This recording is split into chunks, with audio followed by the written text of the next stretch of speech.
Ready? Dear colleagues, this is my pleasure to welcome you for this last session of this international meeting on pediatric research in cancers. And we have now a session that is dedicated to immunology and immunotherapies of pediatric cancers. And as you know, it's a highly hot topic right now in oncology in general. We have seen major advances over the last 10 years in adult oncology for cancer immunotherapies, and we have high expectancies now for the pediatric field with these novel types of treatments. So I have the pleasure to co-chair this session with my colleague Patrick Poirot. Patrick, can you introduce yourself? Oui, bonjour, Patrick Poirot. Donc I am the representative of UNAPECLE. UNAPECLE, it's a national association or national union of parents association having a child with cancer or leukemia. This union is including about 40 associations all around France. And personally, I am the vice president of UNAPECLE, and I am also the Secretary General of Association Locomotive, which is a parent association based in Grenoble. Thank you very much, Patrick. So on my side, I am a medical oncologist working at Gustave Roussy Cancer Center in the southeast of Paris in France.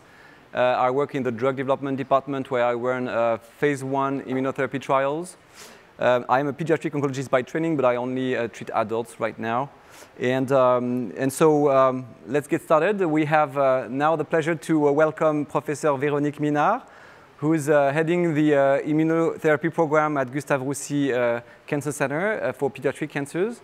And Véronique will introduce us to the topic of immunotherapies in pediatric cancers. So thank you very much, Véronique, for being here today and to share with us your thoughts about this topic. Thank you very much. Thank you, Aurélien. Bonjour à tous. Good afternoon. I would like to thank first the organizers for this very important meeting. Aurélien, you asked me to present the advances, the success and failures and challenge in immunotherapy in pediatric malignancies. I will not talk about cell therapy because it will be very well discussed and addressed by the other speakers. Here are my disclosures. So, as you know all now very well, pediatric cancers are different from adult malignancies.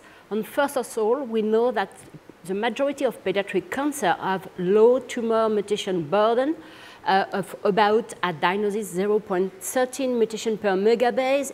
Even at relapse, the level of mutation is still very low, and very low when compared with adults. And if we just look at the math, 4 mutations make about a single epitope.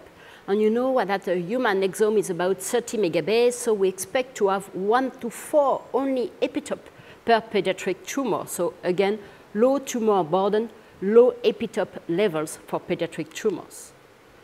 And we know also very well that pediatric tumors are so-called cold tumors with very few T-cell infiltrate, at least in the majority of cancers.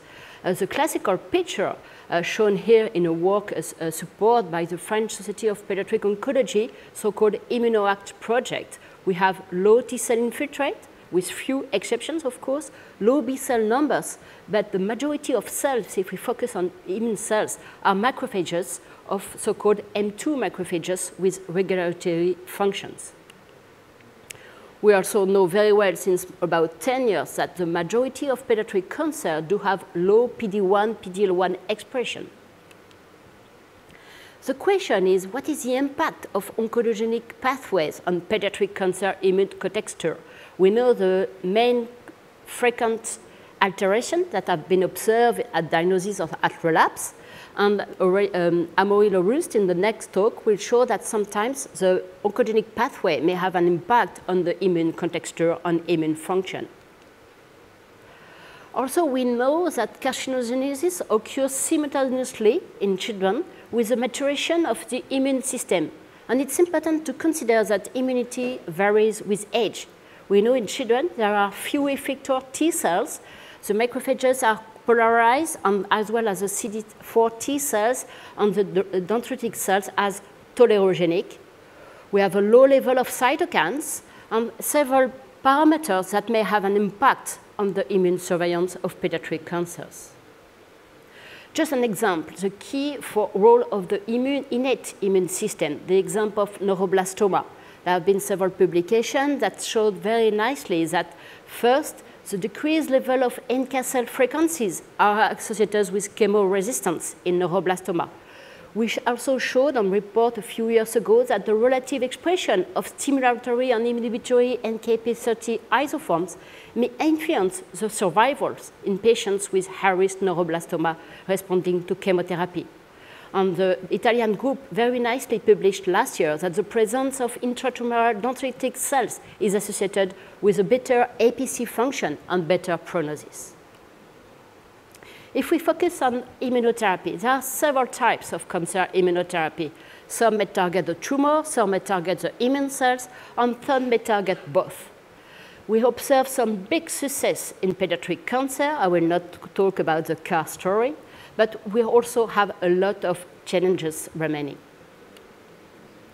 Just to think about monoclonal antibody, which is one of the first immunotherapy that have been developed. There are different targets, different mechanisms of action, different origin, different formulation, but the major advantage of monoclonal antibodies, they are so easy to access. On the main two success with monoclonal antibody in pediatric solid tumors and lymphoma are in B, mature non-Hodgkin lymphoma with the anti-CD20 rituximab that allow patients to have outstanding survivals when combined with chemotherapy, with more than 95% of children with high-risk BNHL that are cured today with this association. Of course, you heard about anti-GD2 in neuroblastoma, and it has been reported by the North American group that the prognosis of patients with high-risk neuroblastoma is improved when combined anti-GD2 after chemotherapy. And the main challenges with anti-GD2 is to perform upfront combination therapy in high-risk patients, also combination therapy with chemotherapy in relapsed and refractory patient disease, and develop other GD2 positive in solid tumors with anti-GD2 such as sarcoma or other cancer in children. If we think about conjugated monoclonal antibody, I like the word smart chemotherapy.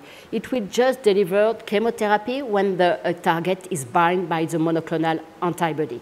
The first success was with anti-CD30 combined with chemotherapy, so-called brentuximab, is very efficient, very potent in Hodgkin lymphoma and anaplastic lymphoma. The question is this efficacy superior to chemotherapy? However, we observe less toxicity when compared with chemotherapy. I would say these combined monoclonal antibodies are very interesting, and there have been reports last year on anti-B7H3 radioconjugated in a very aggressive disease that occurs in children, adolescents mainly, and young adults, so-called desmoplastic sarcoma, with outstanding efficacy, a short efficacy, but really a very interesting efficacy.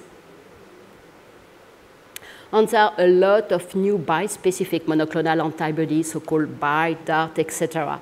And we know that some have been developed in leukemia, lymphoma, and there are several potential targets in pediatric solid tumors, such as BI that target an antigen, so-called HR2. The advantages, again, they are easy to access when compared with cell therapy program. Maybe they may have better tissue penetration and maybe better safety profile. Just to show you an example with a bispecific CD20, CD3 in a 4-year-old boy with a refractory Burkitt, a very aggressive disease. He relapsed after chemotherapy, after CD19 CAR T-cell with a large cervical mass, and he received the bispecific so-called glofitamab with a complete response, and is doing very well, as you can see in this picture. So we talk about monoclonal antibody that target a specific tumor antigen that might be combined. Now I will discuss immune checkpoint blockers and inhibitors. You know, these antibodies are very special because they just remove the brakes. They stop, they bind an inhibitory signal that may allow to the immune surveillance to better target the disease. As Aurélien said, it's a revolution in adult oncology. About 30% of adults are cured and have long survival with these new drugs. And again, a lot of tumors in adults do respond very well to these antibodies. Today, a lot of therapy are in combination with anti-PD-1, anti-PD-L1, and radiation therapy, chemotherapy, other immune targets. But in pediatric cancers, as we discussed earlier, pediatric cancers are different from adult cancer. Immune checkpoint blockers reinvigorate the pre-existing cytolytic T cells with native specificity for tumor-associated antigens. But immune checkpoint function depends first of the ability of tumor-associated antigens, and as we discussed earlier, we know that there are few antigens, the presence of T-cell infiltrate, and as we discussed earlier, in the majority of cancer, we observe very few T-cells in pediatric cancer, and of course, the PD-1, PD-L1 expression. And unfortunately, we had really a deception with immune checkpoint blockers, at least as single drug in the majority of pediatric cancer. The first report, it was a phase 1 reported by Crystal MACKALL with the anti-CTLA-4 ipilimumab that was not so efficient except in pediatric melanoma. And several reports, several phase 1, phase 2 with atezolizumab, pembrolizumab, nivolumab, and all report about 350 children and adolescents included in this phase 1 and 2 with immune checkpoint blockers. However, the response rate, if we exclude lymphoma, was less than 5%. And if we observe that patients that did respond to these blockers, it was mainly adult-type tumor, except a few specific cancer. Maybe Amaury will discuss about that in rhabdoid tumor.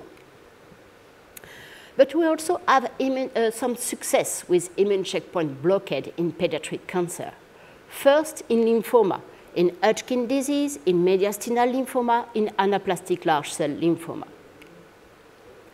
I just want to illustrate this success with a 13-year-old boy, so-called Arthur, with a refractory advanced Hodgkin disease at diagnosis. We performed chemotherapy, but unfortunately, the disease progressed on very efficient chemotherapy, very aggressive chemotherapy. He received a combination of anti-PD-1 plus brentuximab vedotin.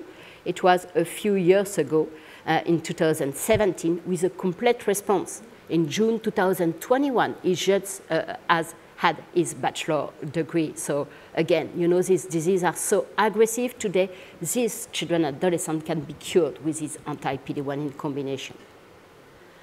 Because we know that PD-L1, PD-L2 is a hallmark of Hodgkin lymphoma intrinsec immune resistance. So these combinations improve cure rates, especially in the rare refractory cases, with minimized long-term morbidity and mortality. So anti-PD-1 in Hodgkin just changed the disease journey. Today, with these new blockers, the vast majority of patients, even all, will be cured at least one time if they do have resistant disease with such drug. In anaplastic large cell lymphoma, also just to illustrate, I can show you a lot of trials, but again, this is important to see patients. And you see this 17-year-old boy with ALK-positive anaplastic large cell lymphoma. He progressed after chemotherapy. He progressed after ALK inhibitor. There were no matched donor for allogenic stem cell transplantation. He received 5 years ago anti-PD-1 as single drug every 2 weeks, with a very rapid clinical improvement. You know, before, he used to die because of the disease. He received, after a few cycles, maintenance therapy with nivolumab. We stopped in April 2018. He's doing very well in 2021. And again, as in Hodgkin, with a different mechanism, there is an intrinsic immune resistance via ALK and PD-L1 in anaplastic lymphoma. So we are now running a phase 2 trial in this disease in 2 different cohorts for patients with progressive disease on chemotherapy, ALK inhibitor, etc. This is cohort 1. But more importantly, because we expect a large efficacy of this drug, we want to allow this patient to avoid allogenic stem cell transplantation and instead receive anti-PD-1 therapy when they are in CR after a relapse. The other very special disease is so-called mismatch repair deficiency syndromes. The mismatch repair is a very important chiral pathway that maintains the genome stability. There are several genes involved in the mismatch pathway, and we know in adults, so-called the Lynch syndrome, with one mutation, one hit, with a median age at diagnosis of Lynch syndrome of about 48 years, very frequent disease, a lot of publication, and we observe in this family familial cases of GI or GU cancer. In children and adolescents, it's a different disease. It's so-called B-allelic Lynch with 2 mutations on these mismatch repair genes. The median age at diagnosis is about 9 years. It's very rare, about 1% of children cancer, even if we don't know very well, and there have been very few publications in the disease. But these patients, these children, have multiple childhood cancer, such as brain tumor, lymphoma, and GI cancer. These diseases associated with mismatch repair deficiencies, these cancers are very different with the majority of pediatric cancer. They are so-called hot tumor because they do have a lot of mutation because of the MMR deficient pathway. They have a lot of T cell, a high immunoscore rate, a lot of effector T memory T cell, a high level of cytokine, and they do have upregulation within the tumor of immune checkpoints such as PD-1, PD-L1, IDO, etc. And this is very interesting because, of course, there are a few percentage of children with cancer, but it has been reported by Eric Buffet team in North America and Canada that report 2 twins with a high-grade glioma that do respond for one of them after radiation therapy and recurrence to anti-PD-1 therapy. And we have one experience with an 18-year-old boy with a refractory and aggressive sarcoma on one MMR MLH1 mutation that did respond very well with a combination of anti-PD-1 plus pazopamide and radiation therapy. He is still in complete remission at 4 years, which is totally outstanding if we think about the aggressivity of the disease. So it's important to know better about MMR-deficient tumors in pediatric cancer, and it has been now very well evaluated, and we look at that when we have patients with relapsed refractory disease. Do we have MMR mutation in the tumor or in the genetic? So if we think about immune checkpoint future development in pediatric oncology, as I showed and shared with you, as single drug, in the majority of pediatric cancer, we didn't observe success with very few, very low response rate. So immune checkpoint blocker monotherapy should be developed on, mainly in lymphoma and hypermutated disease. And you know that the FDA approval in the MSI high or MMRD cancer about 2 years ago now. It could be developed also in combination plus synthetic immunotherapy, and I think the next speaker will address a CAR T-cell combination with anti-PD-1 to revigorate the T-cell function. It could be developed with other T-cell engineered or BiTE or monoclonal antibody or virus. I will show you one example.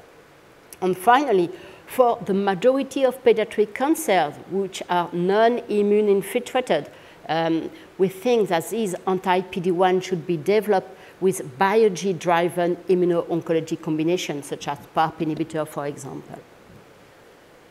I just want to show you a very nice report a few weeks ago in New England Journal with an oncolytic virus, so-called HSV1 G207, and they do inject locally in high-grade glioma pediatric patients such a modified virus. And they do observe first some very nice response in patients with decrease of the tumor burden. But also they found that G207 alone and with radiation therapy convert so-called cold tumors to hot tumors with a large T-cell infiltration. I really support, because I really think this combination is very smart when combined with such anti-PD-1, for example. In conclusion, what is that crucial to better understand immune surveillance of pediatric cancer? we need to understand better the origin of the disease, and I know this is so important for patient and family, and the oncogenesis. We have to work on host features such as microbiota, genetic, as I illustrate with you with MMRD. We have to compare diagnosis and relapse, understand the immune surveillance of localized and metastatic disease, and correlate with molecular alteration. We need also to better understand and predict the treatment response and resistance. The ICB story is illustrated very well. And we need to develop smart and active therapeutic strategy to enhance immunogenicity, new immune target, or cell therapy. Thank you. Thank you very much, Véronique, for this great overview of what we have right now. And we see the progresses over the last years in terms of the reality that immunotherapy can do things for pediatric cancers, maybe for some of them, not all of them. And so the first question that is addressed now is, do you believe that there is any promising future for immunotherapy for pediatric solid tumors when you have so few targets that have been identified for pediatric cancers? I would say, yeah, we'll discuss about cell therapy program because, you know, again, I really think that cell therapy in combination with other monoclonal antibody or other therapy may be really a big success. You know, it will be discussed by Crystal MACKALL very well, but again, in solid tumor, also, I agree, there are few mutations, but there are proteins that are expressed at the cell surface that could be targeted with cell therapy or B-specific T-cell enhancers. So again, I think the future on anti-PD-1, if we think about that, is in combination, as I said, again, in combination with synthetic immunotherapy, such as cell therapy, for example. So yes, I do believe, you know, I report for you some experience.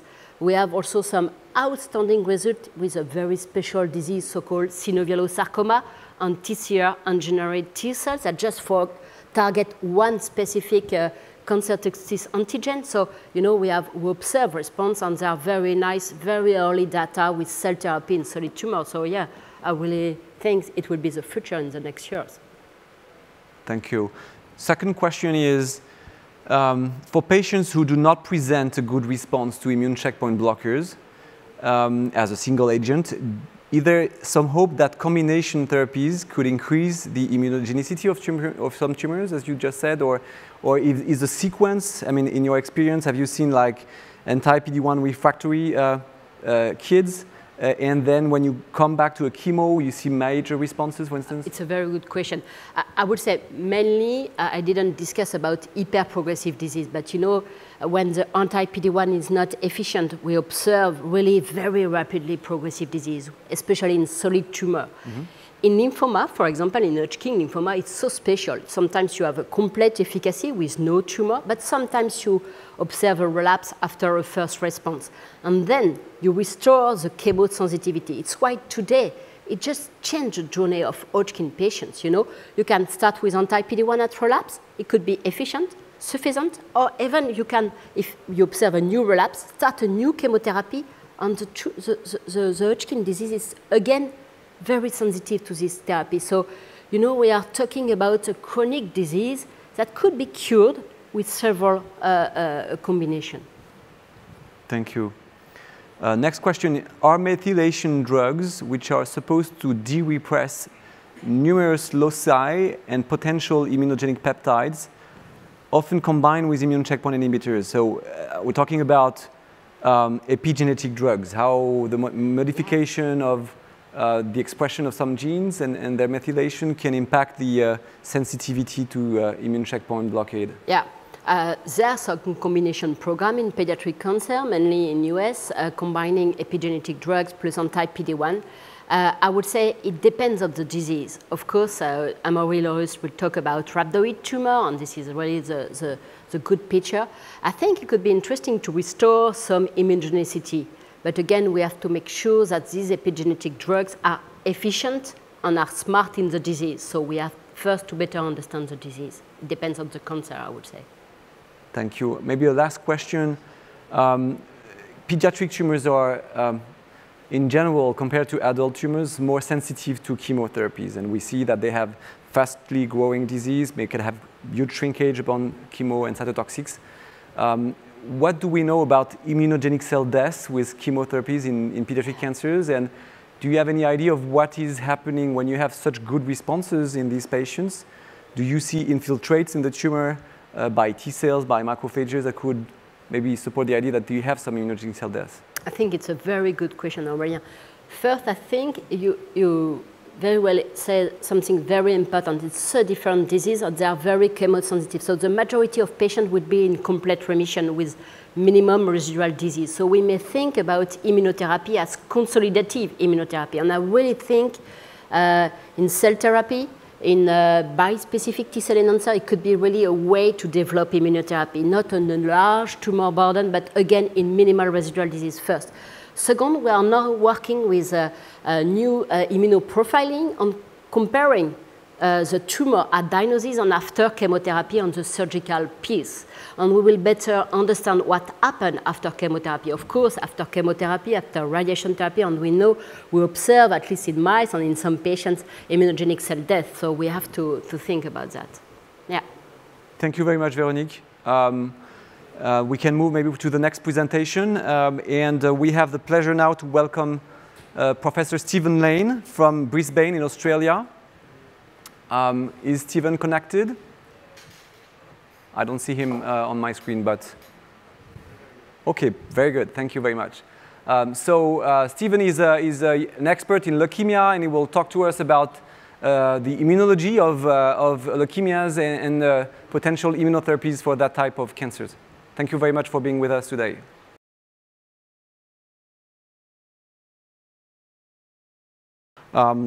We can maybe move now to the next presentation with Dr. Amaury LERUSTE. Amaury is a clinical oncologist at Institut Curie in Paris, and he will share with us today his exciting results on rhabdoid tumors. Thank you very much.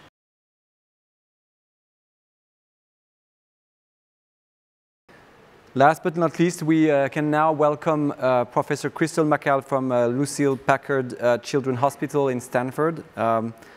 Professor MACKALL will talk about the advances around the strategy of CAR T cells, and will explain how these novel types of immunotherapies, where you modify the lymphocytes of patients by putting a small arm of an antibody linked to the cell, and in order to force the immune cells to target the cancer cells. Thank you very much, Professor MACKALL, for being with us today.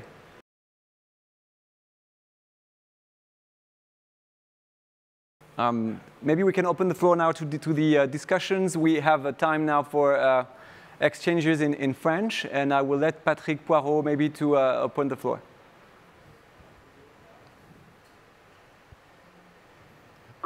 Patrick? Oui, merci Aurélien. Thank you. D'abord, merci à tous les contributeurs scientifiques de cette session qui était particulièrement intéressante et qui était largement ouverte vers l'avenir qui nous importe tous. Moi, j'ai juste une première question parce que je pense que c'est important pour tous ceux qui nous écoutent de bien comprendre. Plusieurs fois, on a parlé de points de contrôle pour les lymphocytes. Aurélien, est-ce que vous pourriez nous expliquer ce que c'est exactement? Parce que je pense que ce point de contrôle est un élément clé dans l'immunothérapie. Vas-y, non, toi. Véronique. Oh, ouais. Véronique? Oui, non, bien sûr, on est tous... je pense qu'en effet, c'est un point très, très important. Très simplement, on l'a montré les mêmes schémas à chacun. Il y a quand une stimulation de l'antigène, quel qu'il soit. D'ailleurs, on a beaucoup parlé d'antigènes, et d'ailleurs, il y a des antigènes très différents. Des antigènes qui sont associés aux mutations dans la tumeur, ce qu'on appelle des néo-antigènes. Là, on a dit qu'ils étaient très faibles dans les tumeurs pédiatriques. Il y a les antigènes aussi de tissu. Et l'exemple, c'est par exemple l'antigène CD19 qui est exprimé par les lymphocytes B normaux et les lymphocytes B tumoraux. Il y a les antigènes, les endogénismes, les ERV, on va le dire, qui sont up-régulés dans les tumeurs rhabdoïdes, qu'a montré très très bien Amaury. Et puis il y a les antigènes qu'on appelle les antigènes du cancer testis. Et ça aussi, c'est une cible qui est exprimée normalement que dans les cellules germinales, mais qui finalement peut être exprimée par quelques cellules tumorales. Et donc c'est toute une famille d'antigènes, quels qu'ils soient. En tout cas, ils vont stimuler un lymphocyte T, une réponse immunitaire. Et la première étape de cette réponse immunitaire, c'est de présenter l'antigène au lymphocyte T. Puis ensuite, il va s'activer Et parallèlement, il y a des signaux d'activation du lymphocyte B, et puis il y a des signaux, comme l'a très bien illustré tout le monde d'ailleurs, mais en particulier Cristal dans le dernier topo, eh bien, il va y avoir aussi en parallèle des signaux qui vont bloquer le lymphocyte T pour éviter qu'il y ait une stimulation et une auto-immunité. Et donc, en fait, tout le principe de ces points de contrôle immunitaire, régulateurs ou activateurs, c'est vraiment de lever dans le cancer ces régulateurs négatifs qui vont bloquer. Donc, on lève les freins, donc on active la réponse T contre le cancer. Est-ce que j'ai répondu à votre question, Patrick? Oui, oui, tout à fait, merci. Alors, juste pour la continuer, cette question, quand on stimule les défenses antitumorales telles que vous venez de l'expliquer, y a-t-il un risque pour l'immunité en général de l'enfant? Y a-t-il un risque pour les cellules normales? Est-ce qu'on ne risque pas d'avoir une espèce d'emballement de notre système immunitaire? Ça inquiète souvent les parents. Je pense que c'est une excellente question. Cette fois-ci, je vais passer le micro à Aurélien, parce que lui, il a une expérience dans les anti-PD1 chez l'adulte et en effet, toute l'auto-immunité qu'on observe. Aurélien. Alors, il peut arriver d'avoir un emballement du système immunitaire, mais c'est dans des situations qu'on appelle par exemple des syndromes d'activation macrophagique, mais c'est très très rare. C'est-à-dire que la plupart du temps, on n'a pas vraiment de problème de surstimulation, je dirais, aiguë en tout cas. Et puis on a par contre des effets indésirables, en tout cas avec les anticorps anti-PD1, anti-CTLA4. On peut avoir une activation du système immunitaire contre des tissus sains, et non pas contre la cellule tumorale, et donc on peut avoir des toxicités auto-immunes. Donc ça se voit chez l'adulte surtout. Chez l'enfant, on n'a pas trop ce problème-là, d'après ce que j'ai vu. Non, enfin, bon, les indications sont plus limitées, comme je l'ai discuté. On a à peu près, je dirais, la même tolérance, le même profil de tolérance de ces anti-PD1 chez l'enfant et chez l'adulte. Et d'ailleurs, ça illustre le fait que dans les maladies où ces anti-PD1 sont intéressants, on imaginerait tout à fait des études communes, pédiatriques et adultes. Ça, je pense que c'est un premier point. On a une toxicité, un niveau de toxicité sévère auto-immune qui est très similaire à l'adulte, clairement moins de 10%, on est plutôt autour de 5% de toxicité significative. Et je trouve que ça soulève une question très importante parce qu'on a parlé de beaucoup de nouveaux traitements et de tous les espoirs dans les maladies très sévères et on va observer de nouvelles toxicités. Donc on parle beaucoup en ce moment, notamment dans les lymphomes, mais en particulier dans le lymphome de Hodgkin, de pouvoir faire ce qu'on appelle des chémo-free, c'est-à-dire sans chimiothérapie, ce qui est bien sûr un avenir remarquable, mais quelle toxicité on va observer. Et pour l'instant, on a un recul qui est encore assez limité finalement de ces anti-PD1 et on peut imaginer en effet qu'avec un recul plus grand, peut-être qu'on aura des choses un peu plus à moyen et long terme chez l'enfant. Aujourd'hui, pas de signal différent de l'adulte, en tout cas dans le recul qu'on a à peu près 10 ans maintenant avec les anti-PD1 chez l'enfant. Merci. Aurélien, est-ce que vous avez des questions qui ont été adressées par le chat? Non, je n'ai pas de questions de mon côté sur le chat. J'ai une autre question sur les cartes, sur les cellules CAR. Actuellement, peut-être qu'il faudrait bien réexpliquer en quelques mots comment ça fonctionne pour que tout le monde comprenne bien, et notamment qu'on comprenne bien qu'on part des cellules du sujet malade.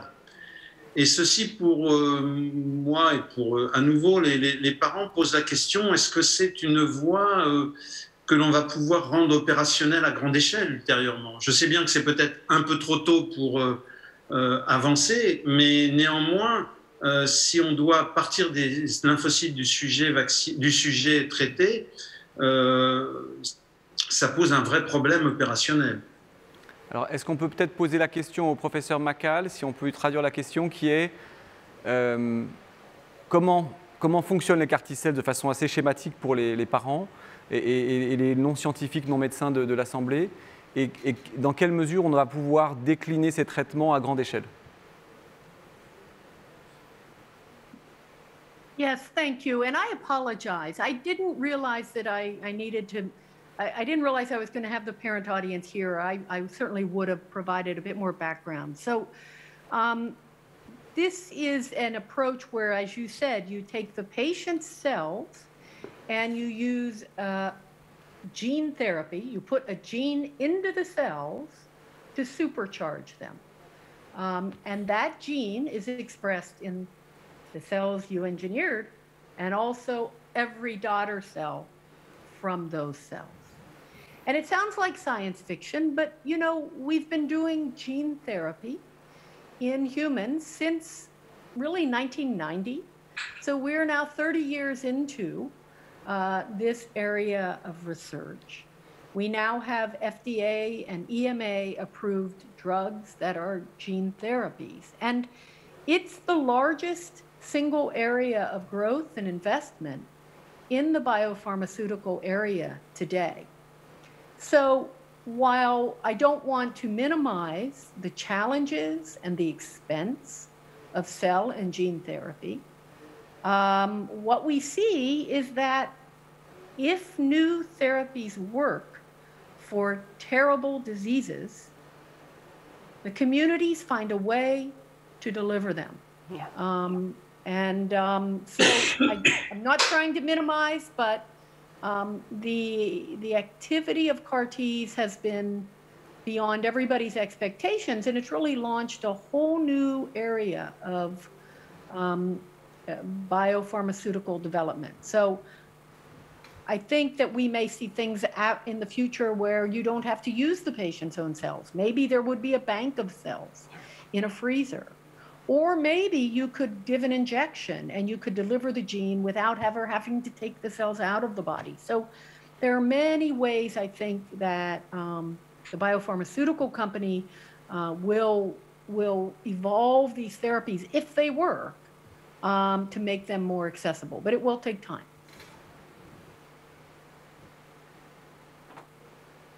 Merci.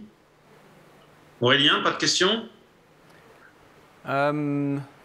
Peut-être qu'on peut ouvrir aussi les questions aux différents orateurs, si vous voulez poser des questions entre vous. Allez-y. Et bien sûr, pour les gens qui ne sont pas des scientifiques et médecins, n'hésitez pas à poser des questions, puisque ce temps d'échange est vraiment pour vous. Donc n'hésitez pas à poser vos questions sur le chat. J'ai éventuellement encore une question, si vous le permettez. Bien sûr.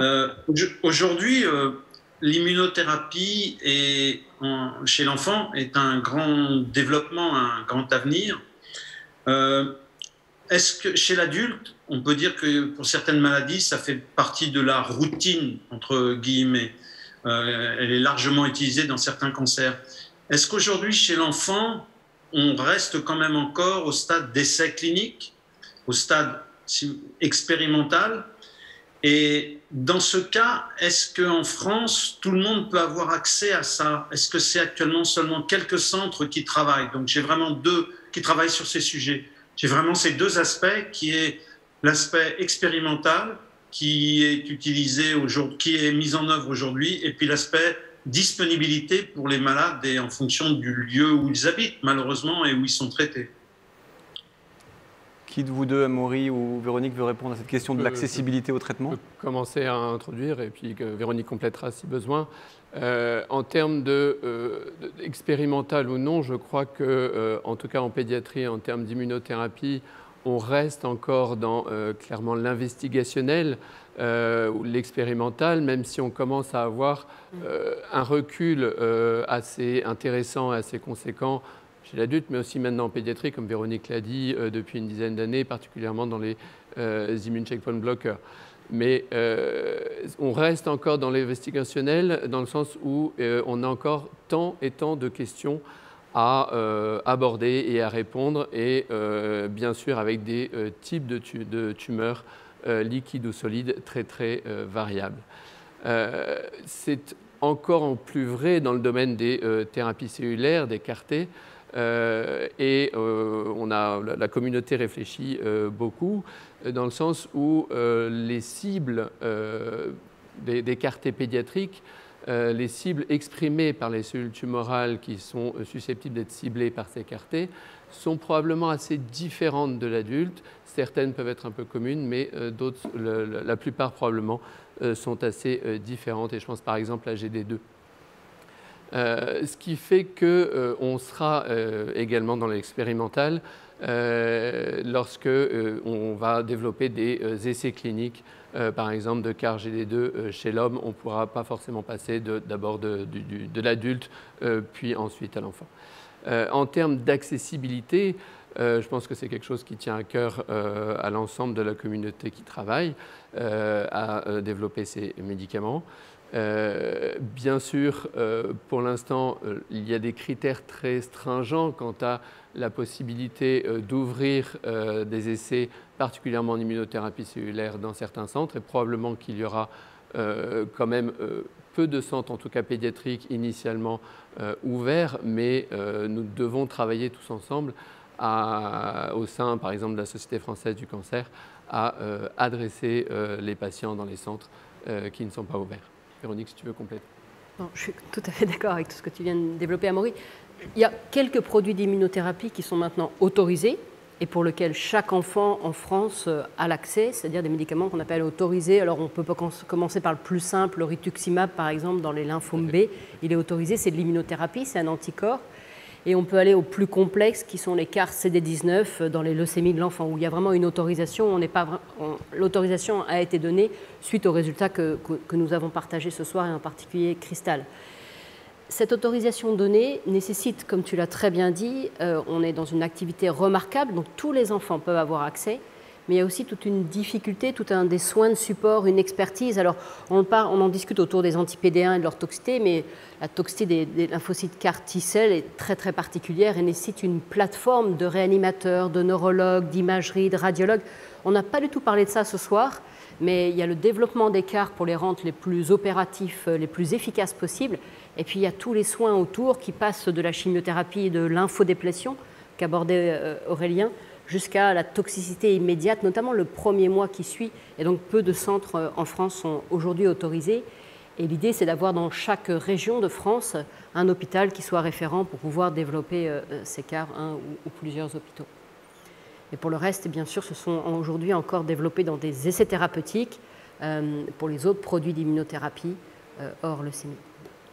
J'ajouterais juste que, de façon intéressante, on a aux États-Unis des autorisations de mise sur le marché maintenant sur ces immunothérapies, pour les anti-PD1 en tout cas, qui sont sur des biomarqueurs et non plus sur des histologies tumorales. Donc on a eu des autorisations sur le statut MSI, Microsatellite Instability, puis après une autorisation sur le statut de la charge mutationnelle tumorale des cancers, le Tumor Mutational Burden. Et ce qui est intéressant, c'est que ces AMM ont été donnés avec des autorisations pédiatriques en fait d'emblée et pas uniquement chez l'adulte.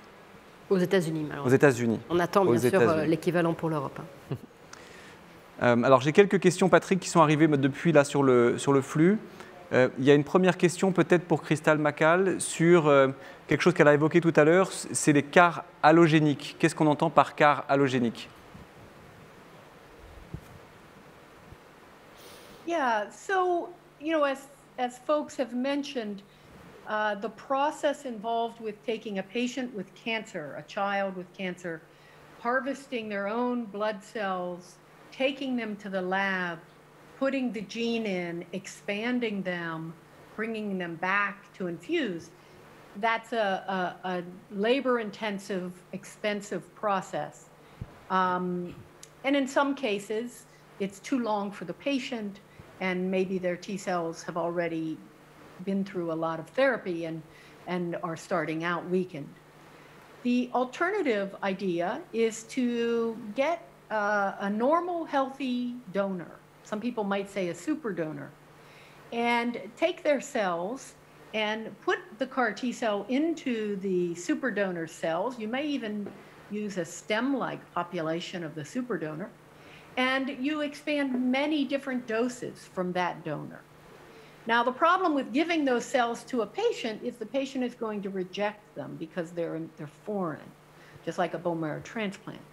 But you can use some tricks to make the cells invisible or less visible to your patient's immune system. And so there's much investment happening to try to create banks of cells from these donors, engineer them to be invisible or less visible to the immune system, and then give this off-the-shelf version of a CAR from another person, and let that do the work instead of the patient's own T cells. And that's called an allogeneic CAR.